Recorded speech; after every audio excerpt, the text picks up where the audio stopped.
Баршаңызға қайырлы күн достар, менің каналыма қош келдіңіздер. Бүгін сіздерге күнделікті жасап жеуге арналған капустадан жасалынатын өте оңай әрі өте жеңіл салаттың рецептісімен бөлісетін боламын. Видеоны міндетті түрде соңына дейін қарап, менің арнама тіркелмеген болсаңыз тіркеліп, қоңырауша белгісін басып қойды ұмытпаңыздар. Ең алдымен бізге осындай батоннан немесе багет наны қажет болады. Оны осы видеодағыда кішкене үлкендеу етіп кубиктарға турап алатын боламыз.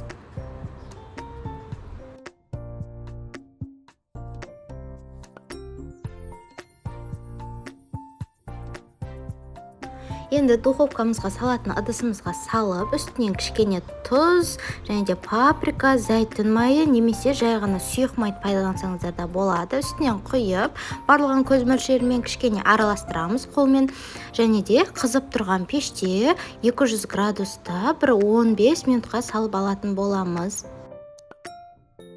Міне біздің сухаріміз дайын. Бұл сухариді күнделіктіге де жасап жей берсеңіздер, дәмі өте әдемі болып шығады. Бізге капуста қажет болады. Мен осылай айсберг жапырағын пайдаланатын боламын. Сіздер жай ғана капустаны пайдалана берсеңіздер болады.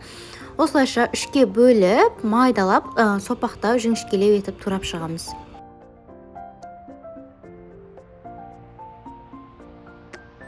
Бір ыдысымызға салып, шым-шым тұз салып, жай ғана осылайша қолымызбен басып аламыз. Бұл бізде капустаны осылай өлтіретін болады. Және де бізге помидор қажет болады. Помидордың ішіндегі осындай сулы жерін алып тастаймыз. Және де осы видеодағыдай жіңішкелеу етіп турап аламыз.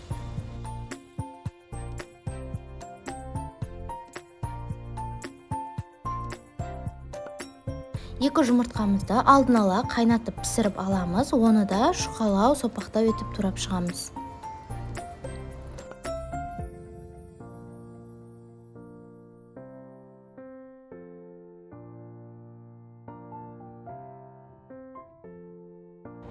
Алдын ала тауықтың төс етін қайнатып пісіріп аламыз, және де оны да жіңішкелеу етіп турап шығамыз. Немесе сіздер жай ғана тауықтың етін пайдалансаңыздар да болады.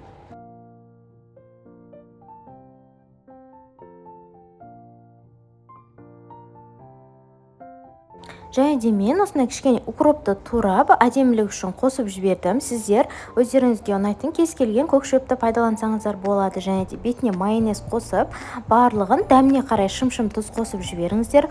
Жақсылап араластырып, ыдысымызға әдемілеп салып, оның бетіне осы сухариктерімізді қойып ұсынатын боламыз. Дәмі өте ерекше, сухариктермен өте әдемі болып шығады. Міндетті түрде жасап көріңіздер. Сіздерге видео ұнаған болса, лайк басып, комментарий жазып кетіңіздер.